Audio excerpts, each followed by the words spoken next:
Hello. So presentation, you're not gonna do it. Fly by fly. How do you have a pen? Try. I know, just for you, Mary.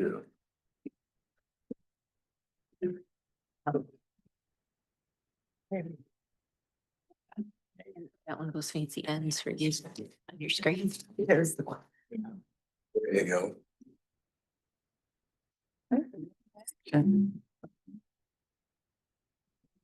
Good evening, everyone. I call this meeting to order. It is June 2nd. Will you all please join us in the pledge?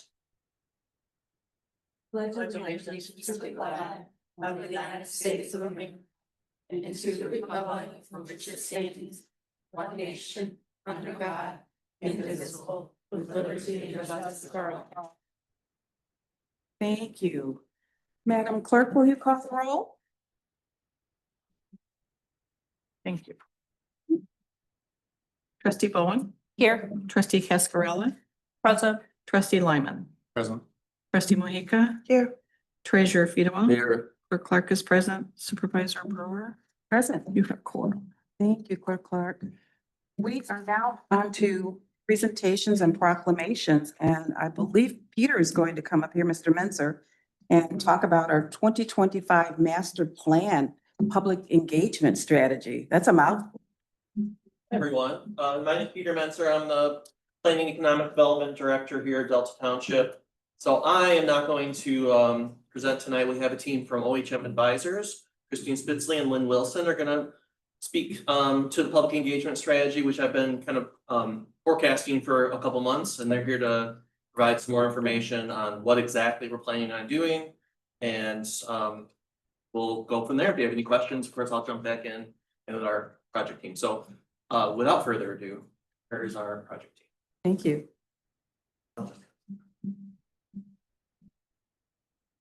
We're gonna see if we can do technology.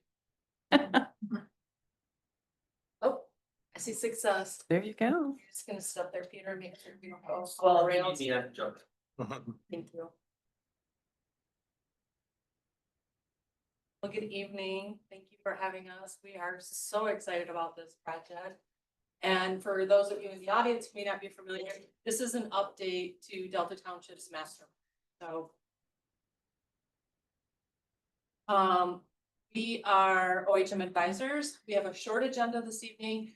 We're going to introduce our firm, talk about kind of the integrated scenario development, which we're very excited about. And then Lynn's going to talk to you about the community engagement strategy that we have planned. So OHM Advisors, we put people first, which makes our planning department key to the things that we do at OHM. We really believe if you put people first, the planning, the economic development, the infrastructure, everything else will follow. So I'm Christine Spitzley. I'm a planner with OHM. I've been there almost 8 years now. And prior to that, I spent 26 years at Tri-County Regional Planning.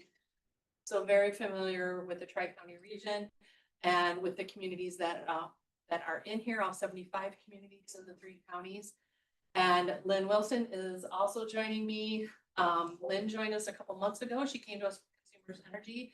Prior to that, she has worked for a variety of planning consulting firms, and she too lives and works in the region. And we just opened a Lansing office 2 months ago, so we are very excited. Yeah. So we think differently at OHM, and I know a lot of firms say that, we really believe it, but we are so excited about this project because we see a lot of RFPs. And this RFP really caught our eye because staff who have really thoughtfully put this together designed an RFP not only to do the usual master plan stuff, right? There's a formula, there's things that you have to have in it, but there's a task in there that we are actually looking at your infrastructure. Where do you specifically have sewer available? So as we go through your master plan and as we ask your opinions and engage your community, engage your experts, we're looking at this and going, okay, but where's the best place to put it for the infrastructure that you already have? Where do you have that capacity? And to have that forward thought in the plan itself is very unusual. Honestly, we already see like an abstract for a conference on planning to share this because this is cutting edge. It seems like it would make sense, but we don't see it happening very often. I don't think I've ever seen it happen. So kudos to your community, kudos to your staff for that. We are going to be testing scenarios for community engagement. What are the perceptions and the preferences for growth? So we're gonna use this tool called Urban Footprint Software to look at what are your housing units, where are your jobs, where are your businesses? Who's coming to Delta Township to work and who's leaving Delta Township to work somewhere else? How much housing do you have? How much do you need? We wanna go a lot deeper than we need more. We don't have enough. It's not affordable. We really wanna dig into that. And then talk about what does that do for your tax base? What does that do for walkability? And how can we take all that in your wish list and model it with what you already have, which is your sewer, and what will the impacts be on it? So with that, I'm gonna turn it over to Lynn and let her give you a little bit more depth on what we're gonna do for community.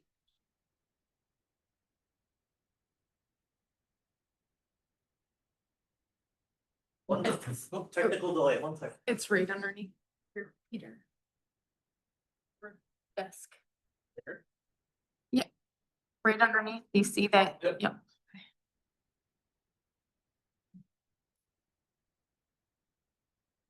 Does that mean the mic's on now? Okay.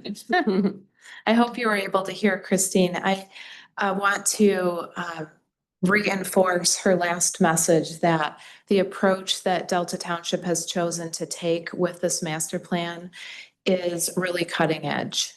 It's something that we do not see. So the thought that went into, we're working on your sewer modeling as you have new development proposals.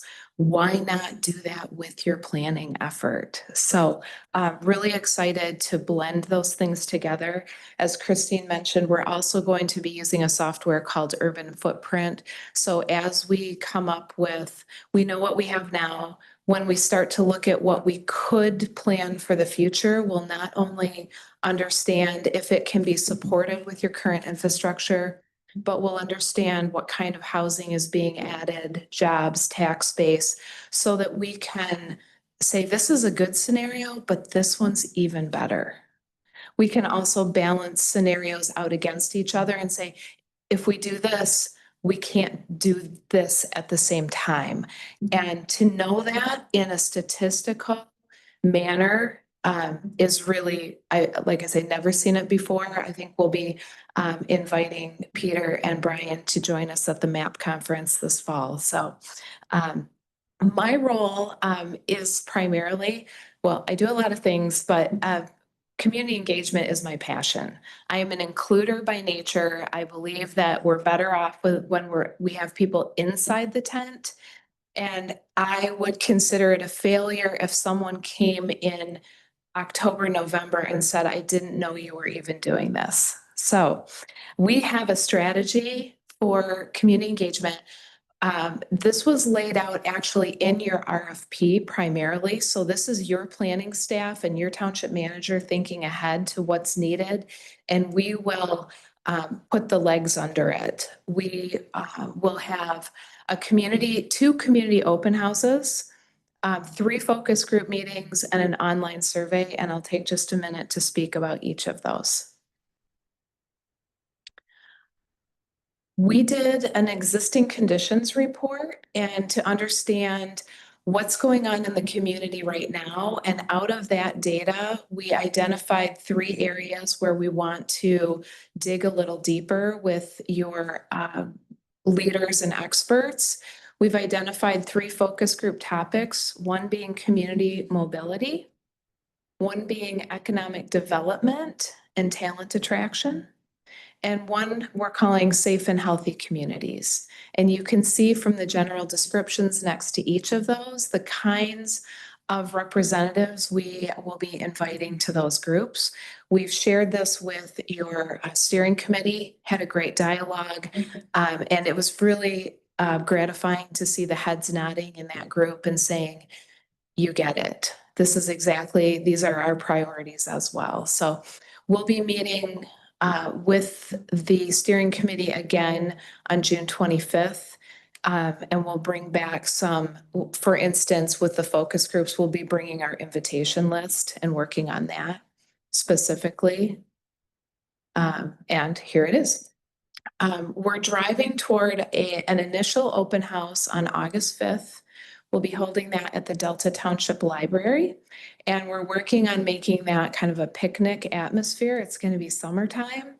And one of the things that I truly believe is that we are asking people to give up their time, and that has a value. And we want to offer an experience that goes beyond come and tell us what you think. So we'll be working on some ideas to make it fun. We're thinking about recreational activities, possibly outside, maybe a cotton candy machine, something that says this is going to be not just a township meeting. And we'd like to encourage families to come. Maybe they pick up the kids, they're on their way home, they make a stop. So we're also exploring an imagination station for the kids. So we're in that creation time. We will then move into a work period before we have an open house number 2. We'd really like to have that mid to late October so we can get feedback early in that final process, looking at the Lansing Mall indoor corridor and coordinating with mall businesses to create, again, that experience. We'll be running an online survey at the same time as we launch the open house. We'll launch the online survey. And the questions we'll be exploring there are going to mirror the things that people are exploring at the event itself. So if they come and they have other thoughts, they can log back in. If they can't make it, they have the virtual opportunity. And at the same time, we'll be creating a media kit to help raise awareness about the project overall. And again, working with your staff, your steering committee on those materials. We do have a project website. It is live. There's not a whole lot on it yet. The QR code will take you there, or it is plandeltami.com, not your .org. And once we get aligned with the steering committee, we'll be linking that to your Delta main website. And that's where we'll use that location for survey, although we will have a cell phone option for taking the survey as well as computer, and continue to post information there. So with that, we thank you very, very much for the time. We knew that you were interested in how we were going to be engaging with the public because you're the ones who get stopped at the grocery store and you want to be informed. If there's any questions, of course, happy to answer that. And thanks again. Are there any questions from the board? Yeah, thank you. I think this is really exciting and I can tell you're excited too. I am excited about it. So, in your experience in comparing what Delta Township wants to do here, it's sort of outside the box is what you're saying.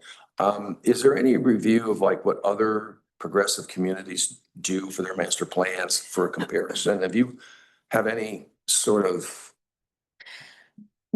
perspective on that at all? This is a great thing about having a consultant like OHM Advisors. We have a group, it's called our PLACE group, which is our planning and landscape architecture group. And having that whole team and that depth of experience really brings the ability just in-house to understand what we're doing for other communities. Okay. Yep. So when we say this is cutting edge, we're comparing it to what we're doing for communities across Michigan, Okay. into Ohio, and even into Tennessee and beyond. So Great. You got a good comparative, perspective on that. That's we what I was do. wondering. Thank you. Yep. Thank you for the question. Any other comments or questions?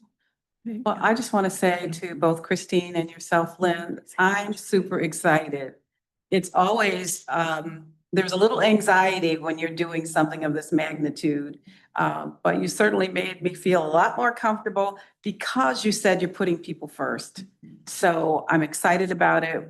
We look forward to seeing more and the stages that you'll be taking us through envisioning the future here in Delta Township. So many thanks to both of you.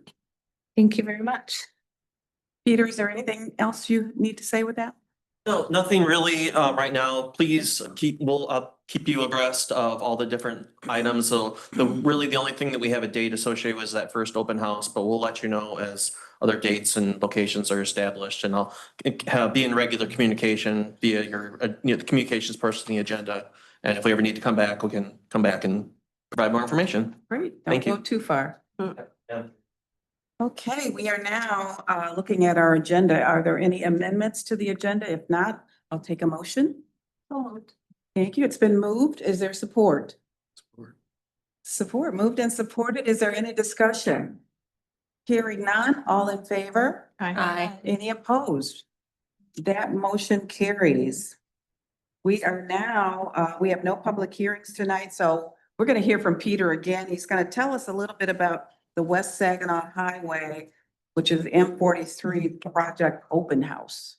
Yes, thank you very much. So I would call attention to your meeting packet. I don't know what page you're on, but on page 5, at least of the PDF document, there's a postcard that is now being sent to about 1,200.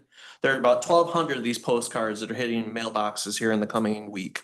So it was sent to everyone within the Saginaw Highway Corridor, so all businesses on Saginaw, West Saginaw Highway Corridor from here all the way to Waverly. So basically the entire CIA district, along with selected large swath of neighborhoods to the west of the highway. It's hard to say that when there's a project in West Saginaw that there are some people that might be more affected than others. So recognizing that, we tried to hit that specific geographic area, so to give them particular special notice that this is happening. So just a little bit of background on this. MDOT is going to be working in 2028 on this section of roadway.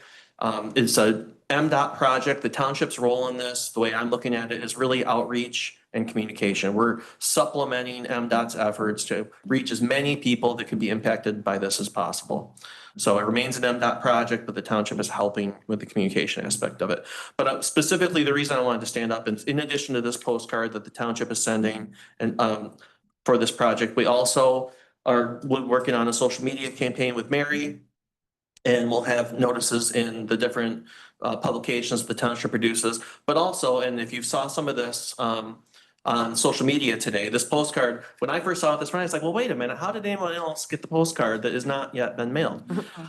It got, thankfully through a partnership, someone in our CIA introduced me to, and I had met her before, but Amy Hoyes with Grand Ledge. She was able to shoot it out to her network of people. So she's the Grand Ledge DDA executive director and has some other roles in Grand Ledge, but she has a mailing list of about 2,100 people. So she was able to shoot this out to her list and just do an email blast. We're going to do the same thing with our team. So the goal to be spread this as widely as possible, try to get eyes on this now, because this is the time for input on a project like this. This is the early preliminary engineering phase, so that once it gets to a certain point, MDOT's going to do its thing and they'll roll and align construction. So just wanted to give you an idea, kind of the breadth and scope of what we're doing to try to get as many eyes on this project as possible. Tell us the date and time for that. The open house will be in this room on Tuesday, June 17th from 4 to 7.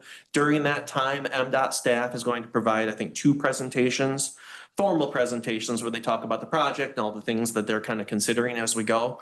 But if you're here, you'll either hit one of those, or the MDOT team will be here to provide kind of one-on-one or maybe small group summaries of the project and answer questions, take notes, that kind of thing. Thank you. Yeah. And I did see it on Facebook today. Yeah, I like it. So yeah, I'm glad that it's out there. So if you have any other questions about this, please let me know. Trustee Bowen? Will the parking lot be done by then? Do we know? I believe so, yes. Okay, because it says parking on the west end of the building. I don't want people to get there and then can't That park. side will be done by then. That's the Okay. only one that's typically unlocked for night. Okay. Thank you. Thank you. Any other questions? No. Okay, we are now on to public comment. So if there's anyone that would like to speak for 3 minutes, please know that we can't comment back to your comment, but board members may say something later on during the meeting. So please state your name when you come to the podium. Hello, David Pro, I live in 1033 Ireland Drive. I would like to say thank you to the management here to getting the marketplace private drive striped, because that's a great help to the community. I don't see people driving on my side of the road, and I'm trying to go to BJ's to get cheap gas. So thank you very much. Thank you. Is there any other public comment for tonight? Oh, all right, please come on up. Please state your name. Yes, thank you very much, Supervisor Brewer. My name is Michael Frizzell. It's Frezell. And my address is 414 Harriet Avenue. I'm also a longtime officer with the Lansing Model Railroad Club. What I would like to talk about is continued support for our law enforcement community here. I encourage the ongoing negotiations with the Eaton County Sheriff's Department. My viewpoint is I think we all need more sheriff's deputies in Delta Township. Right now, where I live, I know I've sent you guys emails before about this, but where I live on Harriet Avenue, on certain weekends, certain days, it sounds exactly like I'm living on Michigan International Speedway sometimes. There's a lot of added noise, reckless driving.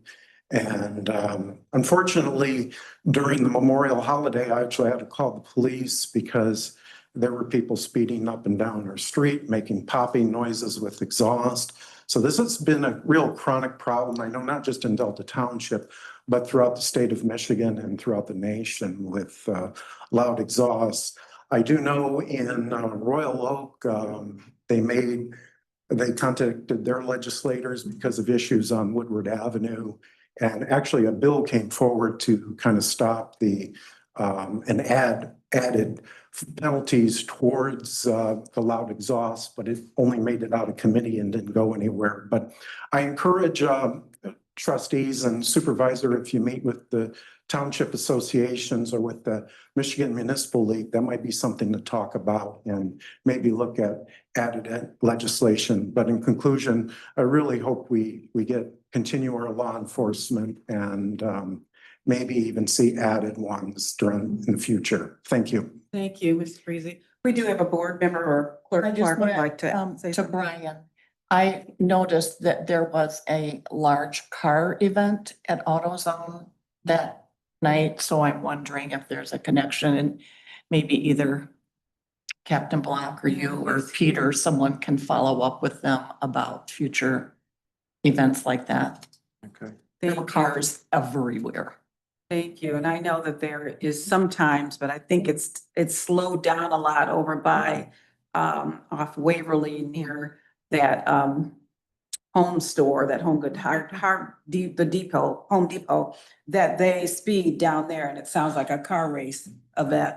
So Captain Block is here. Feel free to talk to him. And thank you for your comments. Is there Thank anything you else? very much. Happy to answer any questions you might have, but I appreciate everybody looking into this problem. I expect it to get worse as the summer goes on. Yeah, Thank you. thank you. Any other public comment? You. Good evening, Board. Sherry Ritchie from Delta Township. I live at 1206 Brookside Drive. Just a couple quick comments of what I've heard so far this evening.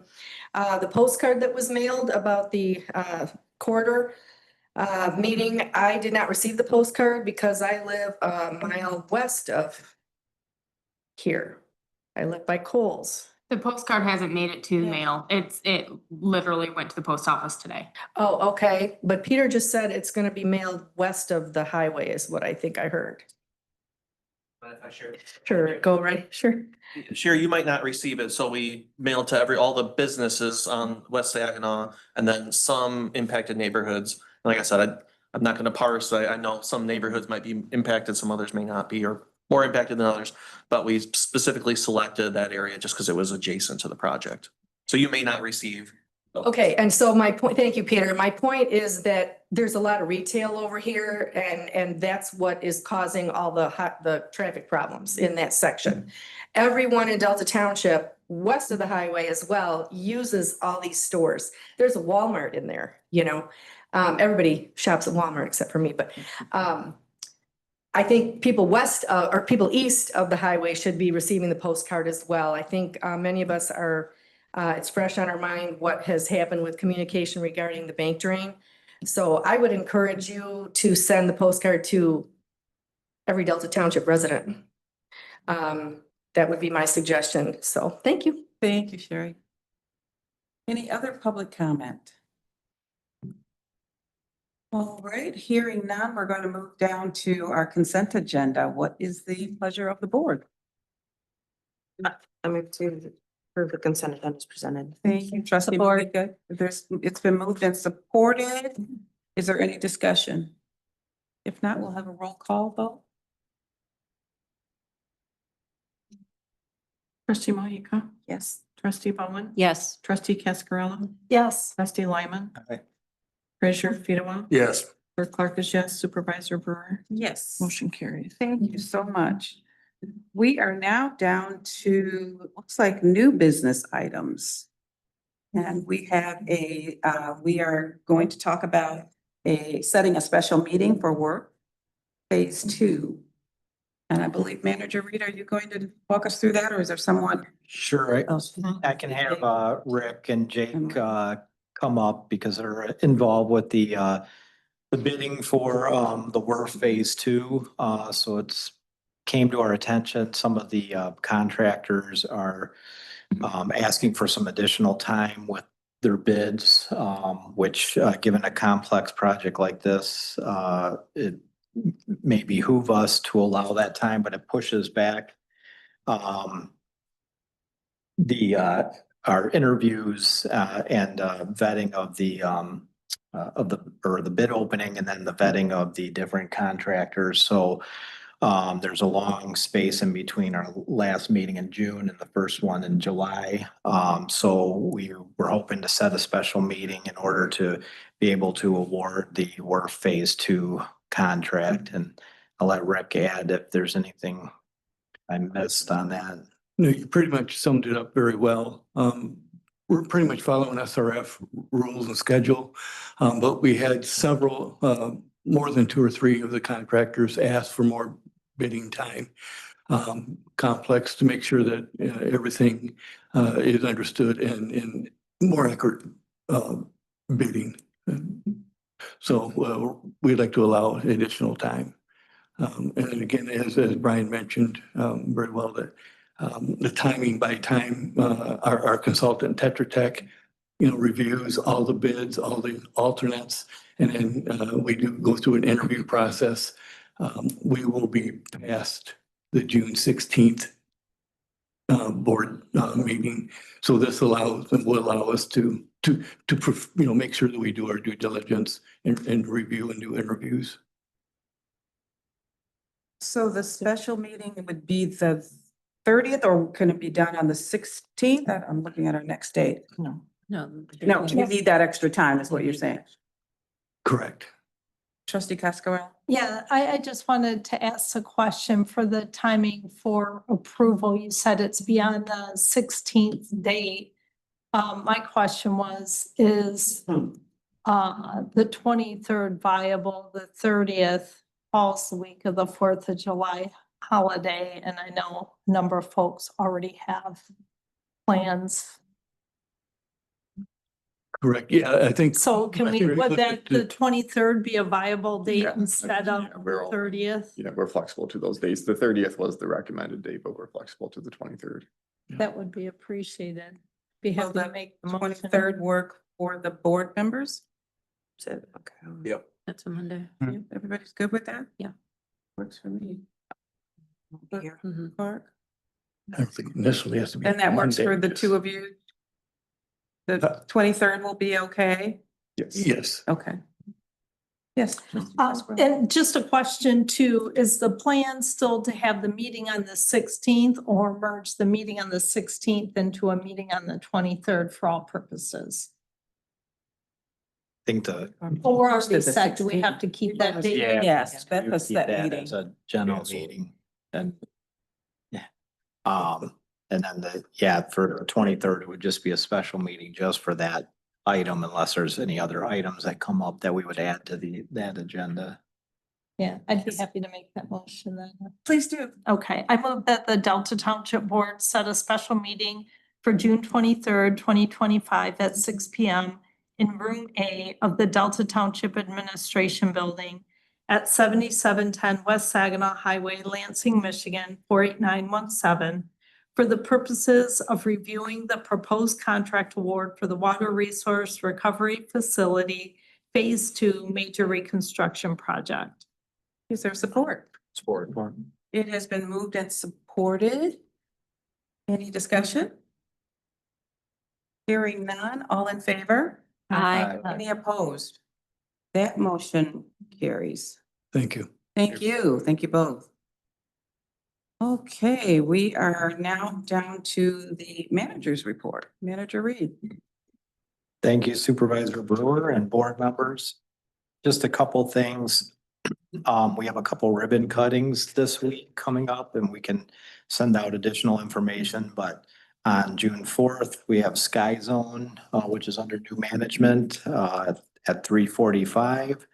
And then, on the 5th, Ionetics, at 1 p.m., which will be an exciting ribbon cutting. So, we can send, that information out to each board member.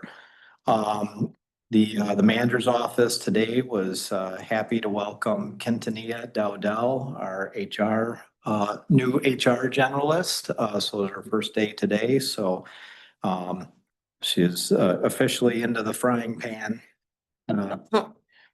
Also today, the bank drain project had 4 pre-construction meetings. So for 4 of their different, if you remember, they bid out I think 5 or 6 different portions of the project. So today, they had 4 of them. Of note for our board is the demolition of 4300 West Saginaw, the old school. Likely will start at the beginning of, or roughly around the beginning of July. So that will, I'm sure, you'll hear a lot of questions or when that actually commences, but I know they already have at least 1 job trailer out there. But that's all I have, but happy to answer any questions from the board. I received the bank drain email. So if you want to keep up with that, just sign up on their website for their emails because they sent one out today that was pretty detailed on what's coming ahead. Treasurer Fedor. Right, and to that effect, I see they secured an interest rate below 6%, Yes, they about did. 5.7. In over 30 years, that makes a difference. So that was at least somewhat good news. Yes. Brian, on the demolition of the old school building, is there any sense of how long that will take? I do not know. They did not talk about that in the pre-con. I don't know if that was in the news. I did not read their newsletter today, but Okay. it's a sizable building, but demo typically goes pretty quickly. I mean, within a month, like, is. Yeah. Just in case residents are inquiring. Any questions or comments for Manager Reed's report? Hey, we're moving right along. Now we're on to, are there any comments from the board members about any of the committees you serve on? Not hearing any, we're gonna move right on to the manager's office annual report. Showtime for you, Manager. Sounds good. Well, I'm gonna bring up the rest of my team to have Aaron kick it off. Figured you guys would come up to. Where did our? He's like, sit up I don't want to be the only one. Yeah. There's plenty of chairs. Sorry, as I get myself rearranged. You're fine. I have to do introductions, so thank you. Our favorite thing is to talk about everything we did over the last year. We'll try and summarize. We don't have all night. That's You guys did a whole lot. We'll summarize, Okay. big picture things only.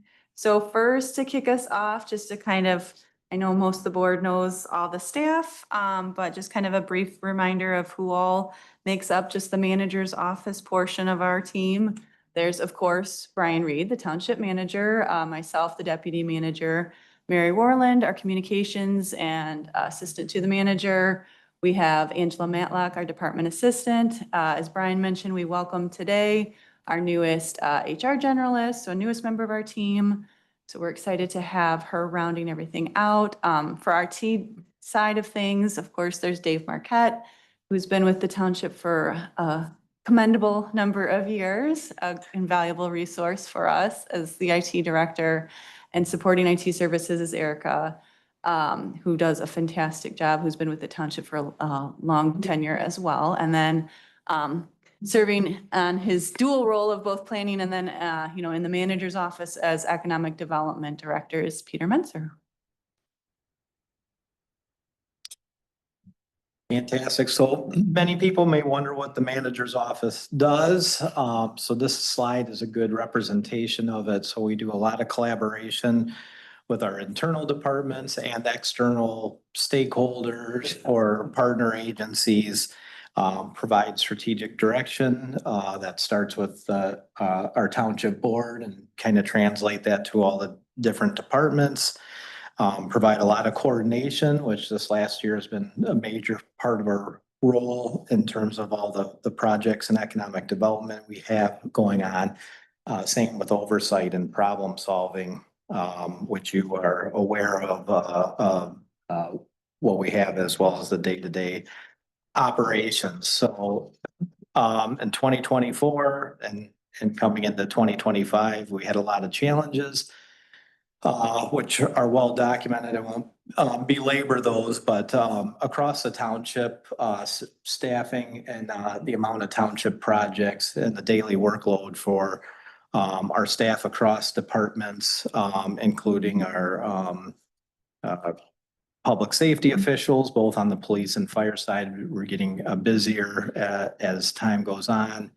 Of course, we had unfortunate township board transition that, as you are all part of, took a lot of time and effort away from normal day-to-day township business. Some of the project variables with our WRF project, St. Joe Sheriff Building. So we do have several projects that are kind of coming off the books. The sheriff substation is pretty close to complete. Altium is now LG is getting very close to all of our infrastructure projects being done on there. Of course, some of these have been replaced with Willow and some parks projects and cemetery projects and that type of thing. The WRF will, continue. We have phase 2. We are hoping to get through phase 1 by the end of this year. So those for our office, we're involved in a lot of those issues. Just from any type of coordination to legal to any of those things. And of course, as everyone knows, some issues not in our control, the bank drain, which is not a township project, but heavily involved in an extraordinary impact on the township and our staff, as well as Eaton County and their millage requests and the fiscal distress of the county as well. And I just also mentioned the private development, which we have been deluged on, which affects really our economic development, our office planning, engineering, utilities, building, fire department, all of that. So I'd be remiss if I didn't mention that. So normally what we do in our report, I'd like to report back on some of the strategic initiatives. So one of our 3 strategic plan goals is community vitality, and then I'll let Peter walk through those. It's like, well, when's that coming? Yes, right now. Okay, Yeah, so this is just a summary and it's hard, you know, going into, or now that we're in June, it's kind of looking back. So some of the things that happened recently were actually last year. So if I don't list something, just remember, just keep to yourself. It was last year, not this year. So we had 12 new businesses open in 2024. We facilitated kind of as a team and we partner with Lansing Chamber and typically just the chamber on grand opening events, ribbon cuttings. And then we had 5 new restaurants of those 12 new businesses. So a lot of activity in 2024. The slide that's on the screen right now kind of shows everything that our team that had some sort of project or maybe there were approvals that were granted as part of that. So it's a lot of stuff, you know, and sometimes a yearly statement doesn't really encapsulate how long some of this stuff goes on for. Like Horrocks Greenhouse started, I think, in fall of 2023. It extended all of 2024 and just got closed up. Bass Pro has been on the agenda. I mean, has been around for a while as well. So a lot of these projects have quite a long lifespan and they run much further than just kind of what the public or what some of our boards and commissions see in the meetings. There's a whole process after the fact, like with site plan review that is with our team. So projects go months and months. So this is just an encapsulation. I think any community would be happy to have the things that happened to us in 2024. That would be probably 2 or 3 years in some communities.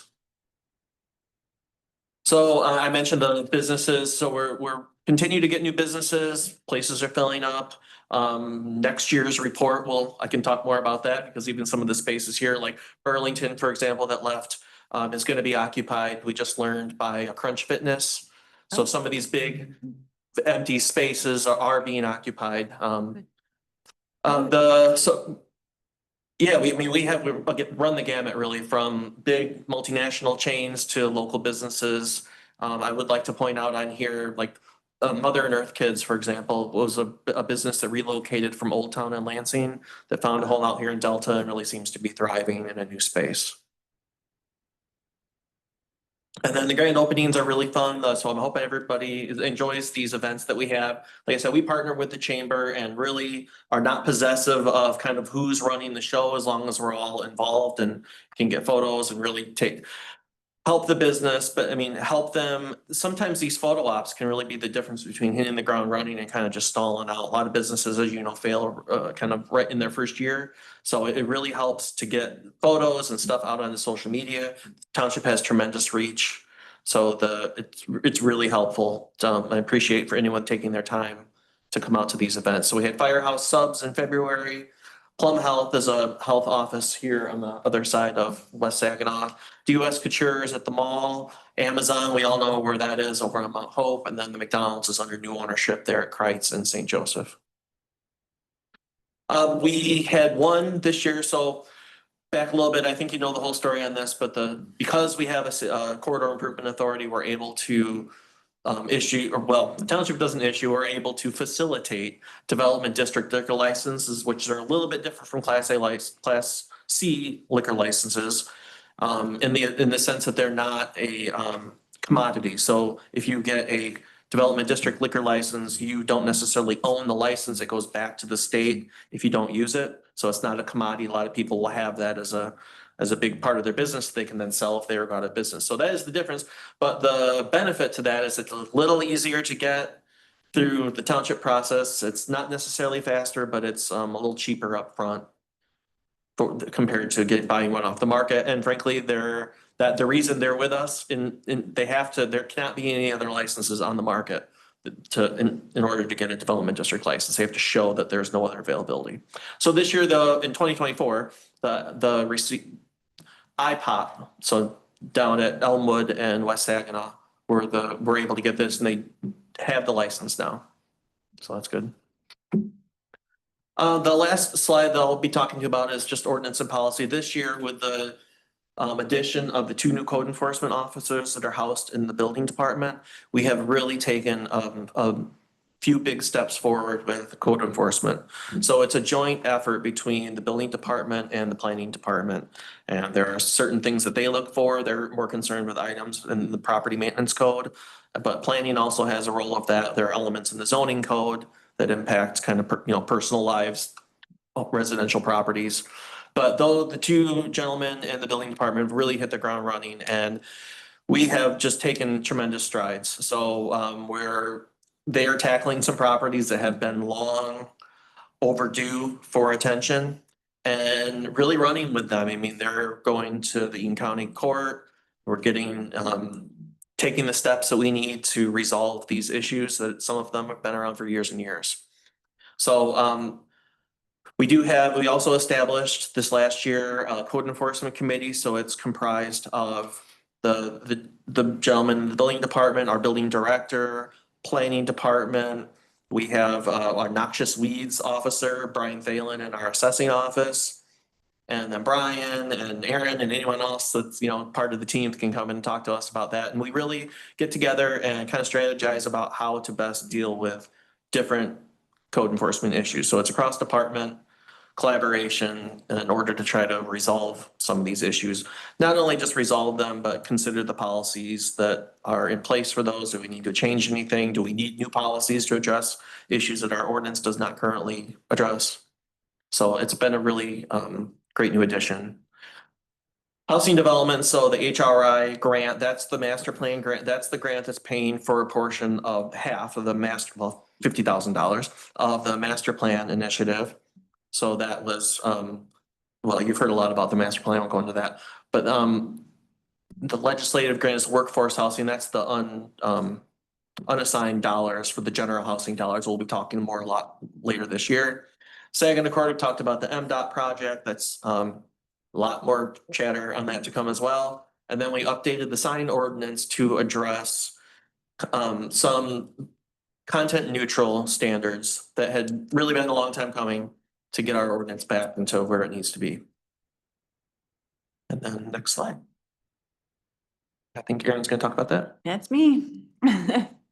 So as the board is well aware, in 23, we applied for the Chill Grant program, just to give maybe the audience some idea of like how long these projects take to go in place, right? At the end of 23, we applied for a grant. Early 24, we got news that we were awarded the grant, and then in the course of this time have been spent building out this program and getting to where this summer we'll actually be able to do construction under the grant. So it's been a long process. You are talking about federal dollars, so there have been a number of steps to follow, as well as this being a new program for MISTA. They were writing the rules as we went, so to speak. They did, unlike their programs that have been in place for years and years, they had to generate and provide all of those policy documents, all of those rules. They had to reach out to the federal government from time to time to get clarification on how exactly these CDBG rules and things were to be applied to this particular program. So it was a process. We've been fortunate to partner with CAP, which is Capital Area Housing Partnership, to help us administer this program. So they have done a lot of the heavy lifting on the administrative burden of, we received over 50 applications to this program. So there is definitely a need for some assistance for homeowners. So we were happy to be able to provide this. We estimate we'll probably get between a dozen to 15 homes served. So they are working on the first batch of 11 that they've gone through the entire environmental review process. So step one is income eligibility. It's a very involved process. They have to get every single document and backup of what income comes into a person's home, and it's everyone in the household. So if you have a spouse, if your kid is working, even if they're 18 years old and just working a part-time job, we need documentation of their income, their bank accounts. It is intense, the amount of paperwork that goes into just verifying the income for these properties. And then they have an intense environmental review. So they're looking for any type of environmental assessment. The big things for programs like this are things like lead. Are we going to be having any lead paint disturbances? And if so, we're required to abate those issues. And then another mandated thing is radon testing for every home that is in this program. So they've completed that, and we're getting those documents together to send up to MISTA for their review and approval.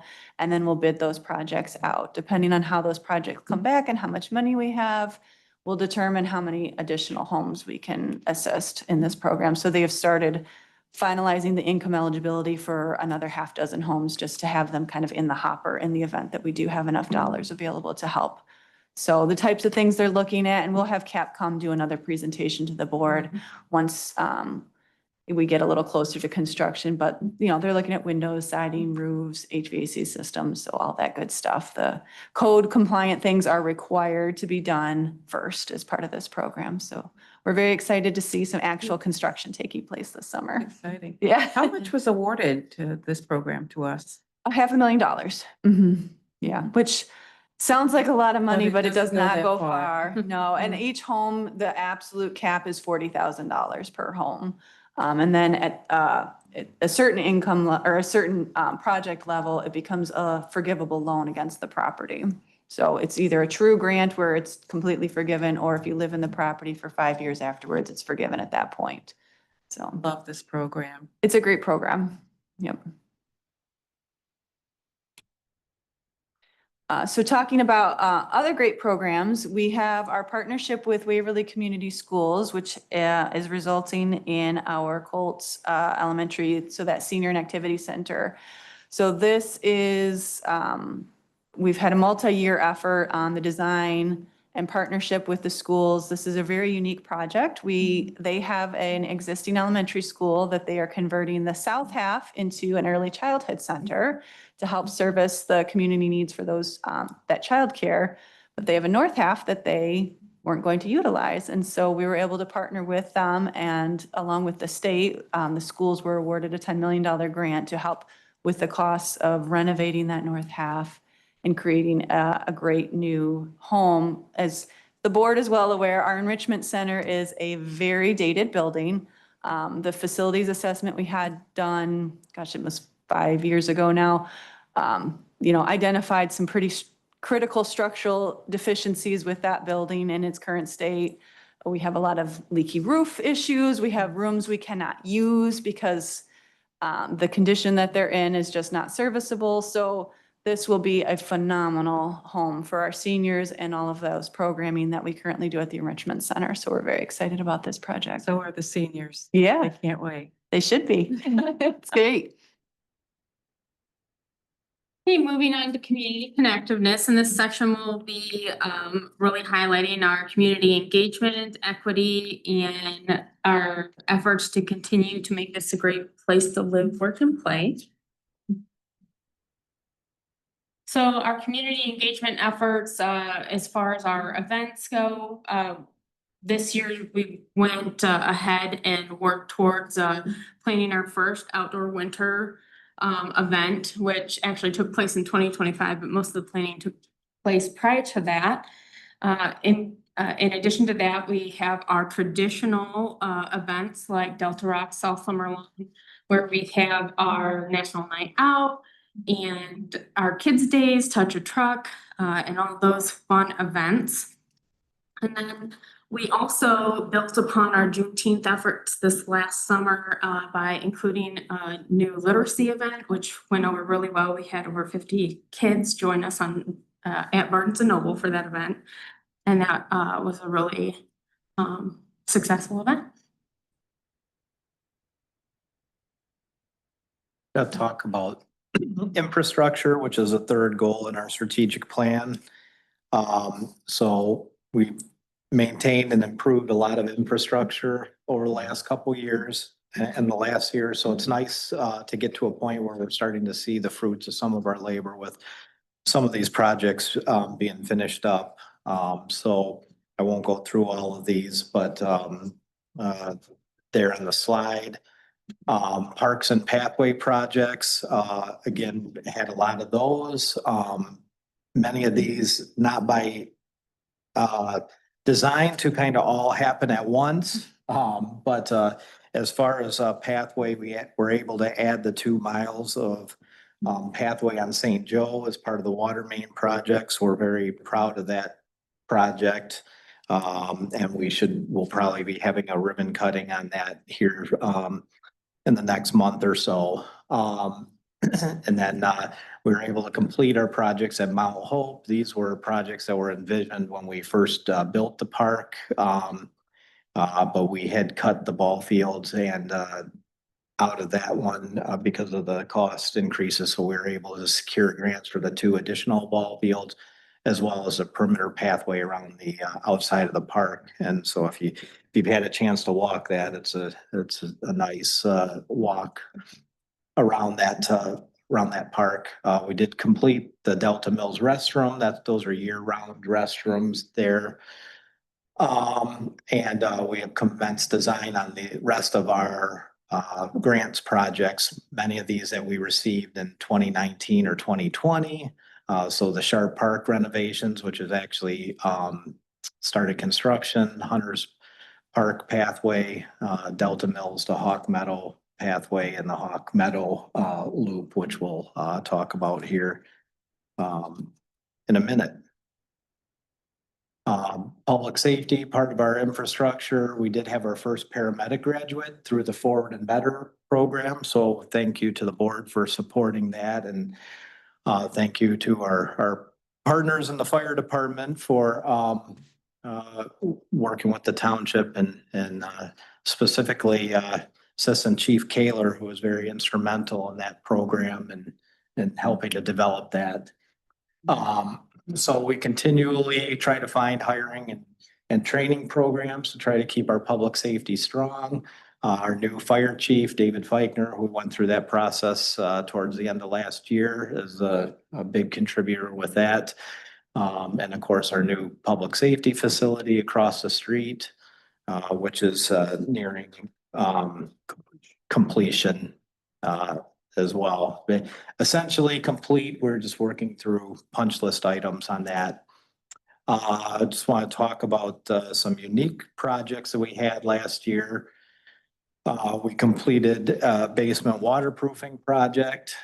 So that's a critical project for this building. We've had several floods over the years, so appreciate Marcus and Parks and then especially Aaron for managing the project through completion, as well as our facility supervisor, Jeremy Terwilliger. Coordination with the Road Commission on the Webster Bridge project funding opportunities. So this is a project that we're very excited about. There's a lot of coordination with this. So this is the reconstruction of the Webster Road Bridge, which will start next year. We partnered with the Road Commission for them to receive funding for that and to also include a shared protected pathway across that bridge.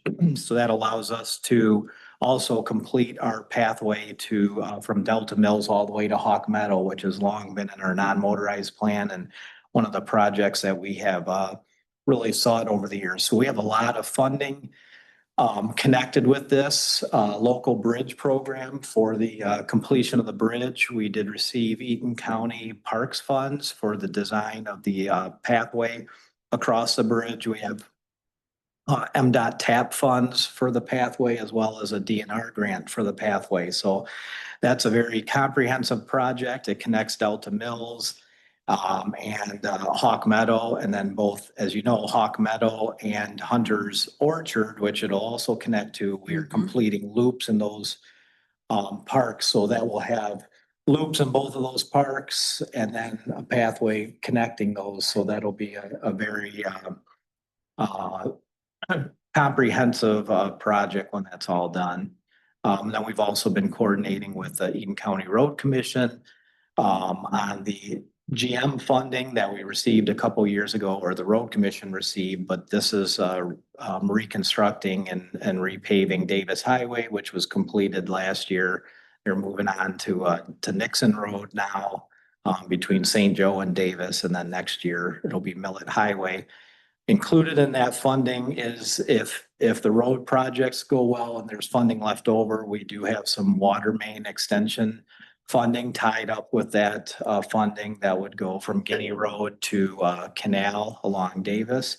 So we're hopeful that those projects will come in as they're expected and not have overrun. So and regionalism, I like to include a slide about this every year. We have a lot of meetings throughout the year coordinating specifically with the Road Commission and the Drain Office. We have a lot of overlapping projects, or a lot of our projects require input from those agencies. State of Michigan Secondary Complex, we meet with a couple times a year. And MDOT, so we keep in tune with a lot of other partner agencies, which helps our projects out. Keeping with a little bit of the regional theme here, we had a lot of that with our communication over the last year with these multifaceted projects and efforts across all of our different communications, including our social media, our website, and all of our publications. I'm happy to report our Facebook page has reached 15,000 people, so that's pretty awesome. Our website is still continuing to get a lot of unique hits. We are driving all of our traffic to our website, so everything is, all the details are found on our website. Some important community information that we have gone out of our way to make sure that we are getting out, got out over the last year was the bank drain information, Cho Grant opportunity information. That was a really big effort to try and get that out to everybody. And our economic development updates to really let people know what was going on in and around Delta. And then our biggest outreach this year really was our project updates. We had a lot of those going on. So our publications, we're still holding strong at 6 publications, which a lot of effort goes in, not just for myself, but Parks really does a lot of heavy lifting. They also manage the Creating Community and the wellness newsletter, as well as the recycling newsletter. And they also facilitate the Delta magazine. In addition to all of those, we ended up adding 3 postcard mailers this year, which were all very timely and pointed for the various projects and information that we were trying to get out. Special proclamations that we did here at the board. We had 2 notable retirements of very long-time employees, both Gary Bozick and Martin Disbrow retired last year. So we paid special attention to those folks. We celebrated the Brentwood Lions 70th anniversary, the Hmong New Year's Festival, MLK Luncheon, our Small Business Saturday, and Veterans Day. In addition to all of that, we did some special presentations. One of the most notable ones, it really wasn't a presentation here, but the governor did come to our WRF plant and got a tour from Rick. That was a really awesome experience, having her come and really recognize the great work that we've done on that project. Spicer Group definitely reached out a few times throughout the year to give us updates on the Bank County Drain Project. CATA touted the overwhelming success of Route 3 here in the township, which was really awesome. The E-Train Connector program, as well as all of our housing presentations with CAP, and of course the Eaton County financial state and village information. Freedom of information continues to increase. We're kind of evening out now.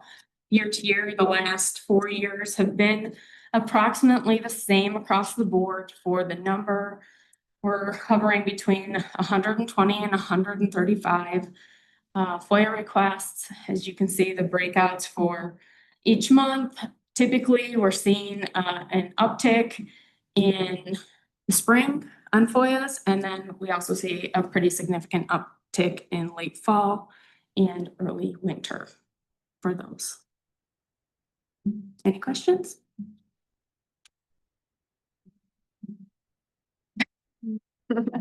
I'll turn it over to Dave.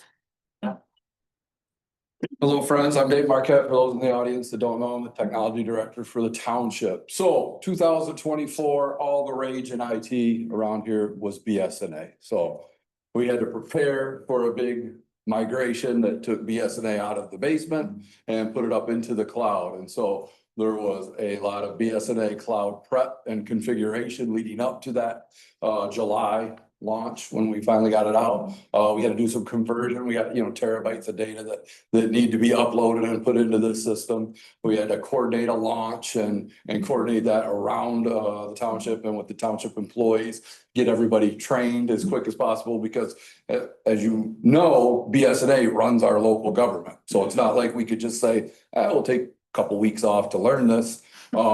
And shut everything down. So it had to really happen day one on that Monday when people came in. So, and then of course, the throughout the rest of the year, the ongoing maintenance and troubleshooting of that system. So, and just to kind of go along with it, I think I talk about it in here, but we did a lot of preparation on the front end to using BSNA Cloud, for instance, in our planning department and engineering and building in a much more efficient way. So we implemented something called PZ&E into BSNA, and we're using that in our old .NET program before moving that to the cloud. So that kind of got front loaded on the beginning of the year for that. But we helped coordinate with the, Eaton County's IT on the Delta Patrol building. Munivate is what I was talking about with reviewing our project and permit process. So we tried to get that a lot better before moving to the cloud. I think that made a huge difference when we did end up going live. They also came and helped us with code enforcement and rental registration reconfiguration. So it's all behind the scenes stuff that you don't see, but that really does pay off on the front end with the stuff that we do. There's an image trend audit that we kind of hung out with the fire department on earlier in the year, which was really cool. What's nice about getting BSNA into the cloud is being able to remove more servers. So I was able to take out 6 virtual servers from our data center downstairs with the eventual goal of IT is to get all of our servers out of the basement and into the cloud.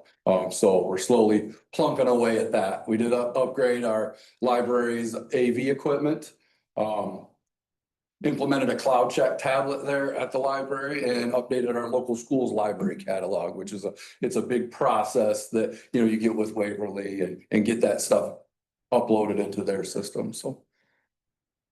And then the cool thing, there's 2 of us and lots of computers here at the township, and we responded to 673 formal IT requests, not, when you come into the meeting and Mary calls you over to help work on her. So maybe that doesn't get caught up in those statistics, but those Too many to count. those happen a lot, Right. not just with Mary, but others as you walk around the building. As you know, because you guys are enrolled in our cybersecurity training. And I promise We you, don't wanna go again, there. it's not me that sits around and sends all these emails out. I have an automated system that just plunks my name on it. But we set almost 4,000 fish tests and only 88 failures. So that's pretty darn good. And a lot of times those failures happen right after we onboard someone new. So, so that's a good time to go after somebody is when they're fresh and start clicking on the email. Josh, beware. And we track how fish prone we are because we know phishing is, it's a bad thing. That's how we let the bad guys in and do malicious things to our network and steal our data or lock our stuff up, hold us ransom, things like that. So we're at a 3.3% fish prone compared to the industry average of 21.5. So it's really working. People are aware of the dangers of some of these emails and do pay attention. So it's great. Users have the ability to fish alert emails that I do send out and whatnot. And we almost did that 2,500 times. So that's pretty awesome.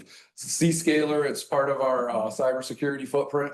Every single internet request that goes out goes through a Zscaler server somewhere in the world. Typically it hits Chicago or a data center in New York, and it's blocked over 2 million bad requests. So that's helped protect the network. So I'm using our layered approach to protecting us here at the township. So Dave, go ahead. yes. I have a question.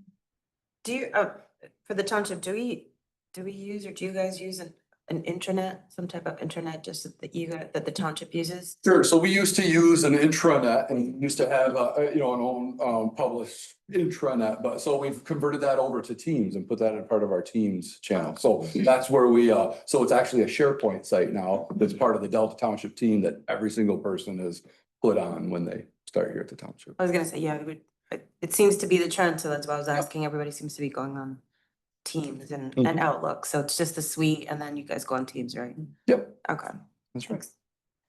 Dave, AI is so out there. So do we use AI or? So or certainly, anything? yeah, so we use AI without a lot of people knowing, but AI will help respond to a cybersecurity incident. So Dave's at home sleeping at 3 a.m. and one of our friendly firefighters might click on a bad phishing link. Well, the way that our endpoint security springs to action is that AI will make some decisions on what it needs to do. And a lot of times, if it's bad, that decision is to lock that computer down.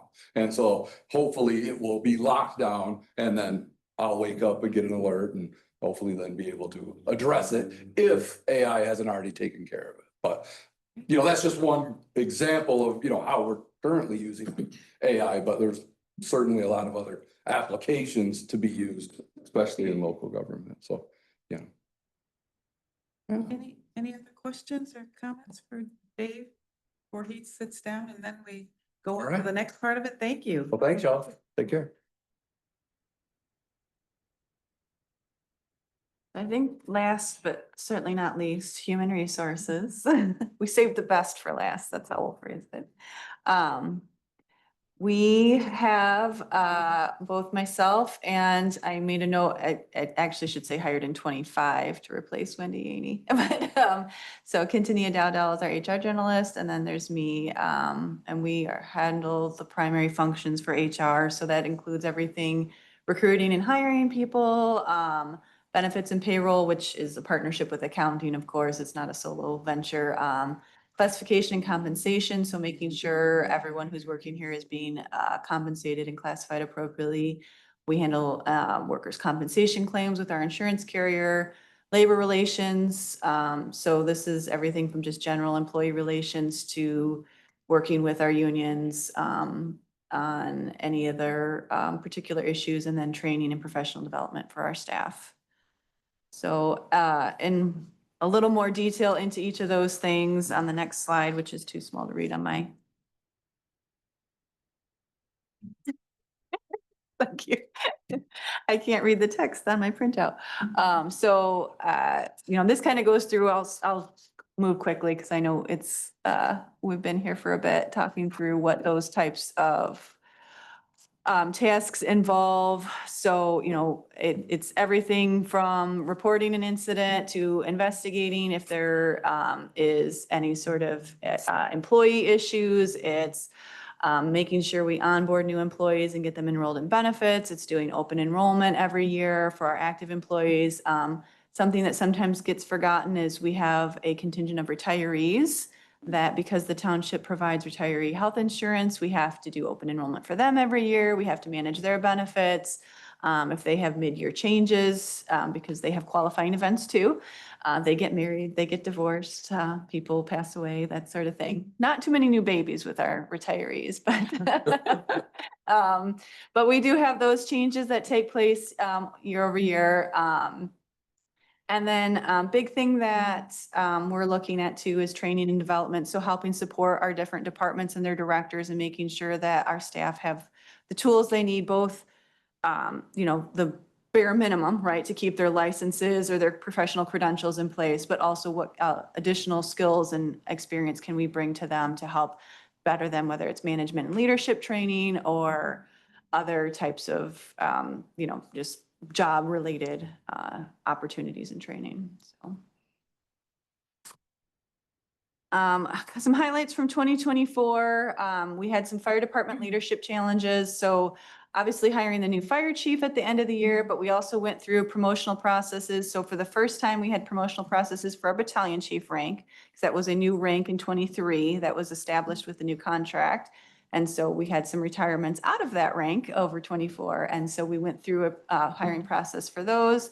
We added a couple of positions in 24, so our new facilities maintenance supervisor. We did additional firefighter paramedic position, and then we added a full-time parks maintenance worker who's, again, he was actually hired in the spring of 25, but we started the process of the recruitment and everything. It was added in 24. We continue to utilize our software to make our processes more efficient, both for us on the back end, but as well for our employees. We still utilize the ease onboarding and open enrollment process. It's also great for employees to utilize if they have a qualifying event mid-year, that they can enter all their stuff there. And then we have all the data right in front of us that we can process those changes to their benefits. One notable thing that happened and quite literally over the course of 2024 is we had, I don't remember how many meetings with the local fire department union, but our IAFF union did ask us to sit down with them and review some policies that were pushed out through our Lexipool program.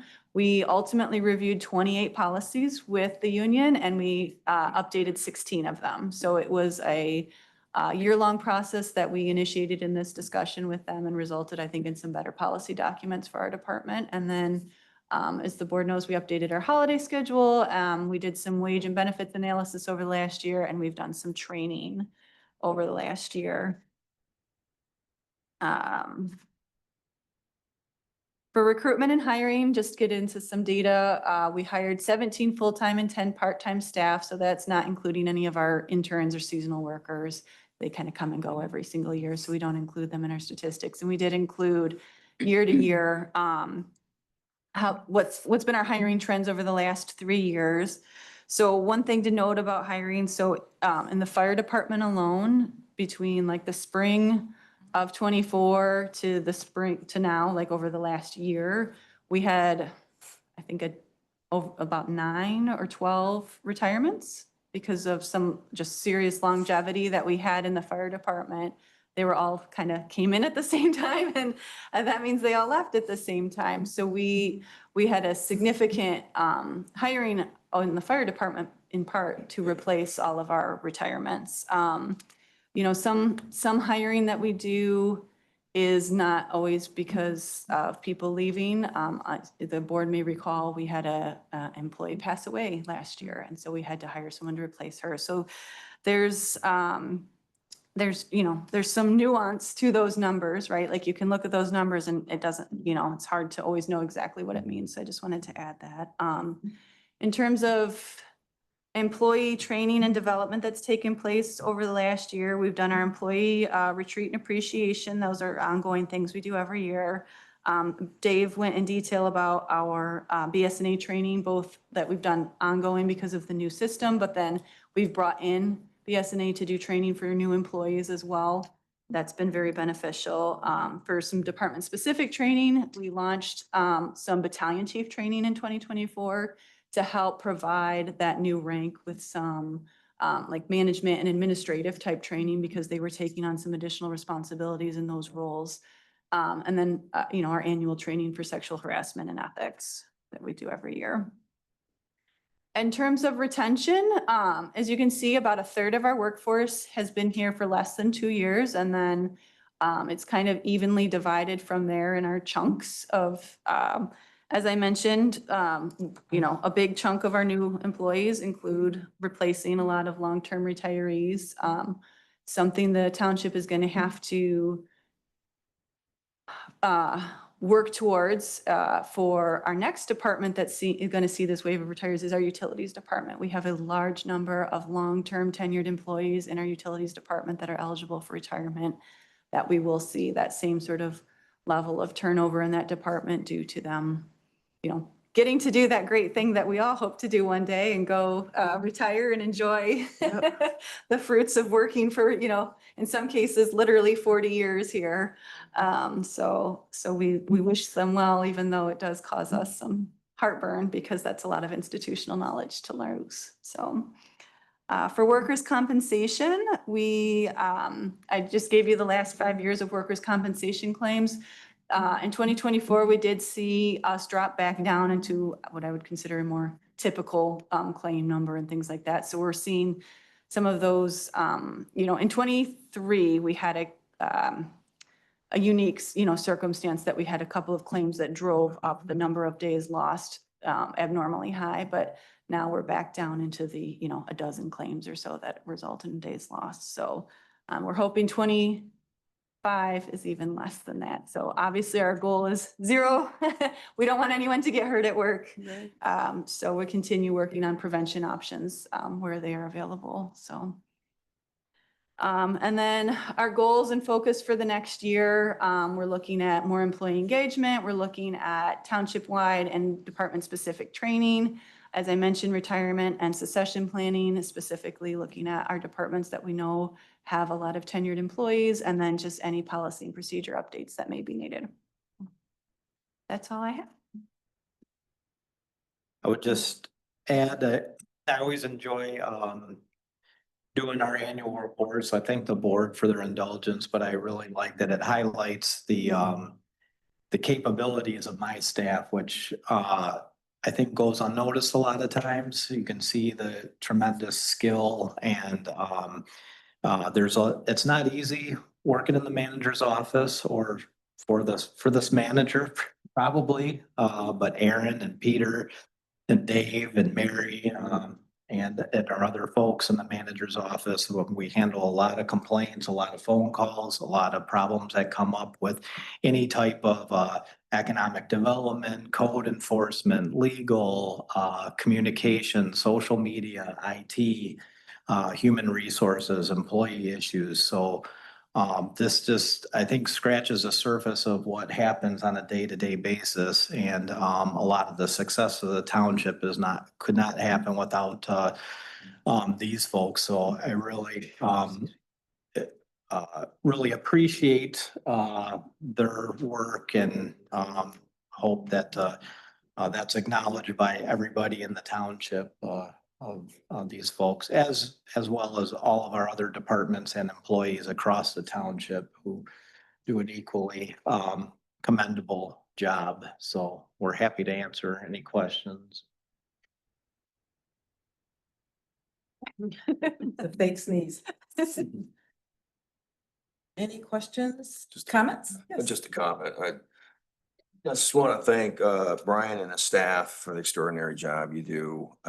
It's no small task, because literally you have to touch everything in the department in its administrative day-to-day affairs, plus all the extra unforeseen jobs and crises that accompany us, and having to babysit board members from time to time, which is no small task. But it's like, a lot of these things go unseen, not only just by the board members, but, probably as a community as a whole. It's almost like juggling with one hand, metaphorically speaking, but really it's the glue that keeps the township together. It really is. And so if it wasn't for the strong leadership and the dedication of the staff, that glue that could become undone. And it could become undone very easily. So I just really appreciate the dedication and the plethora of work that you all do on this thing. It's been a very successful year. Thank you. Thank you. Any other comments? Well, I just would like to say thank you to the entire team. I don't think you listed all the things that you do, truly. It's not covered in the presentation. And our township is blessed to have you all, because you're committed beyond the 8 to 5. You're here at these meetings, Monday nights. Anything special we need, you're always here. You show up for your township, and we appreciate that more than you know. So, and I know I'm always calling you guys and texting Brian all weekend long, forgive me. And I say, Brian, don't answer this text, but this just came to my mind, but don't answer it. Just wait until Monday. And he'll do it anyway, but I just want to say thank you. And I know the board thanks you for all your great work. Great team. Wonderful. Well, we are now near the end of all of our board business. We are actually scheduled to go into closed session for 2 things. And I believe, Clerk Clark, I can talk about both. We can do one closer. Do I have to come back? We got to come back. We got to come back. We have to have 2 separate. We have to have 2 separate. Two separate motions. Because there's two separate legal reasons. Yes. But are we going into one, then coming back and then We going have into? to. I tell you. Sorry. Okay, that's how it works. So the first closed session is to address our annual review for Manager Reed. So we will be going into closed session for that and. That's the No, second that's a one. second one. That's, oh, did I say it wrong? Yeah. Okay, so that's the second one. I should really read the agenda. Forgive me. Madam Supervisor, do Yes. you want to offer the other? Public, I Public thought comment. about that. Mhm. I just want to make sure they have it if they're here.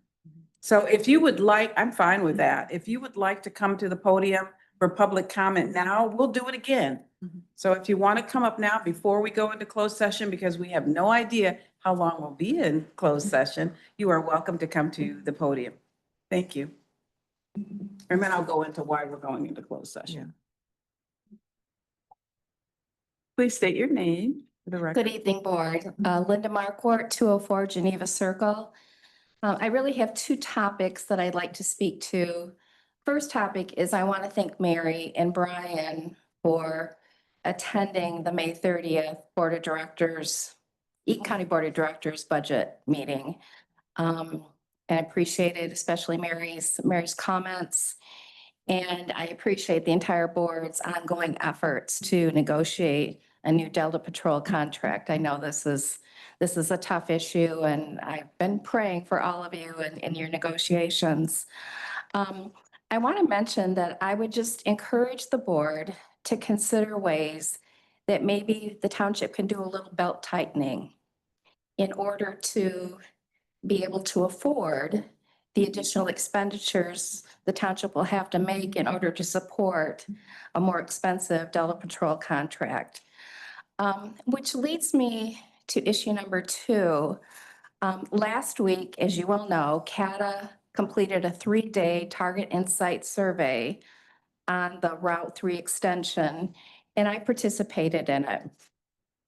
Now, the survey questions indicated that there's a potential to seek a 0.75 millage to generate approximately 1.3 million in funding to be able to continue the Route 3 extension.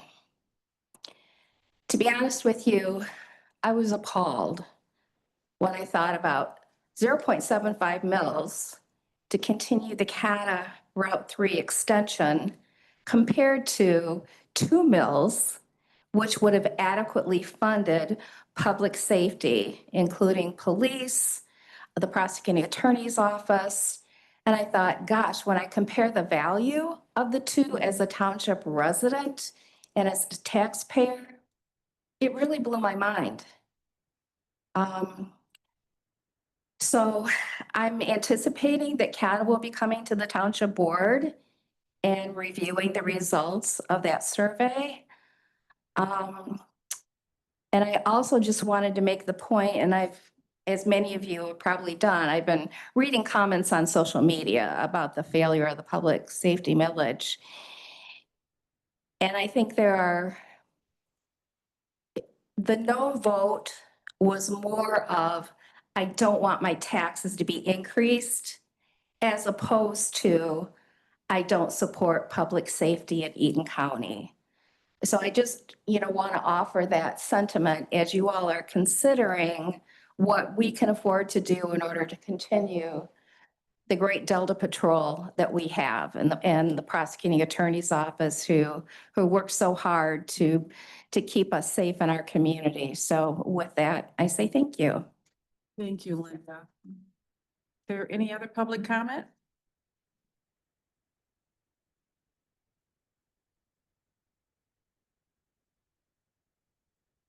My name is Jeff Barker, and I have a job that I drive across Michigan. In other communities, they got a thing called a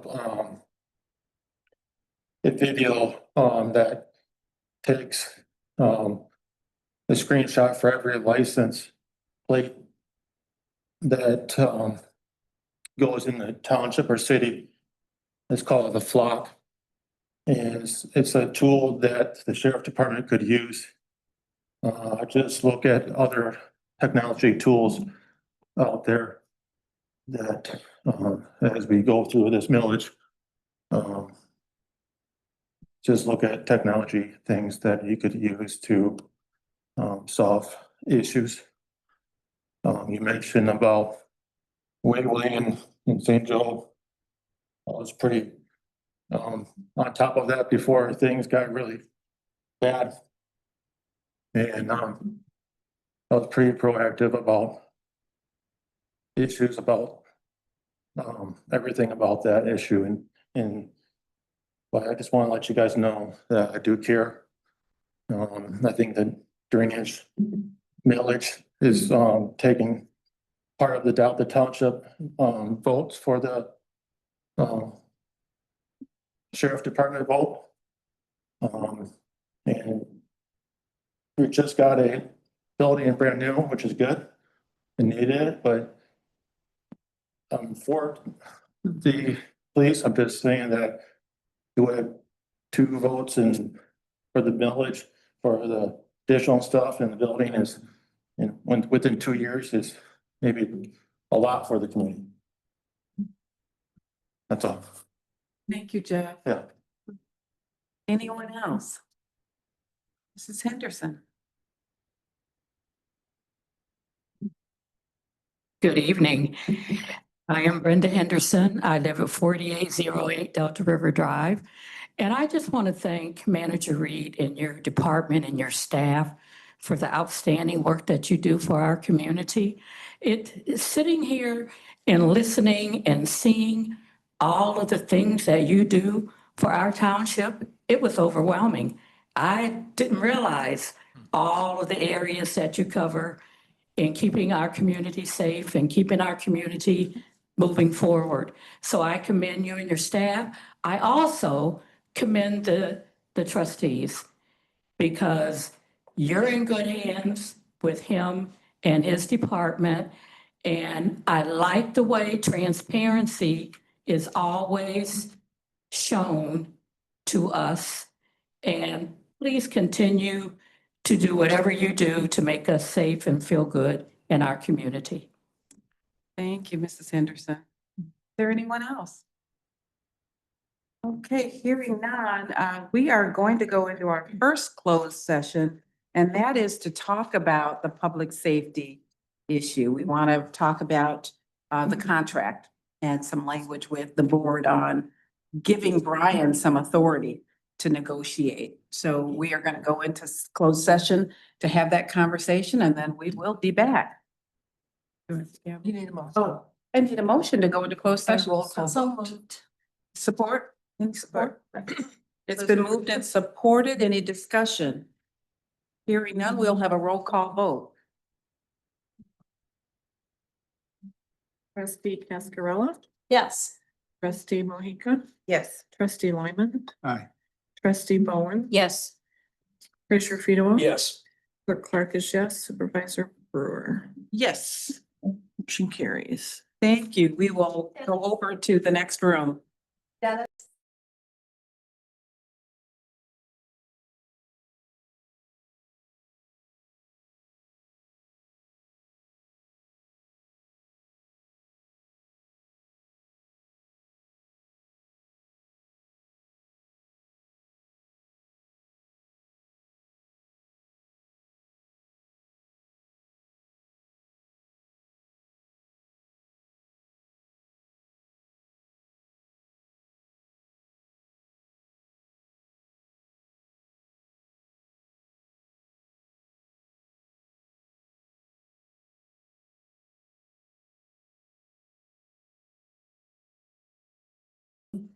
A lot of healing. Anyway. You've got them, or I would go. Wait for. Yeah. Maybe. Yeah. I call this meeting back to order. And we are now going into closed session number 2. And this session is for Manager Reed's evaluation. Is there a motion? Support. It's been moved and supported. Is there any discussion? All in favor? No, roll call. Roll Yeah. call vote. Okay. Trustee Mahika, Yes. trustee Cascarella, Yes. trustee Bowen, Yes. trustee Lyman. Aye. Treasurer Fedewa. Yes. Clerk Clark is yes. Supervisor Brewer. Yes, We are there. we are going into closed session. We'll be back. Like I said, I was like, oh, and I'm gonna go in the other. Great talking to you. Thank you for all you do. Oh, no problem. Yeah.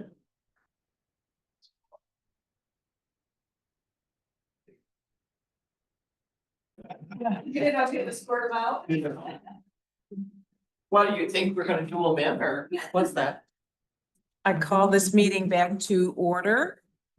And we do have on the agenda public comment. Is there anybody that wants to make any public comment? I think we already did. Still on the agenda to do right now. Okay, not seeing any. Anything else from the board? Yes, I have an item. Is it a new item? Yeah, I just want to bring up an issue. We, if it's not been on the agenda, Treasurer Fedewa, I'm not bringing up any new topics tonight. It needs to be placed on the agenda. We're not taking up any new topics, not tonight. Okay, having heard, we are done. We're adjourned.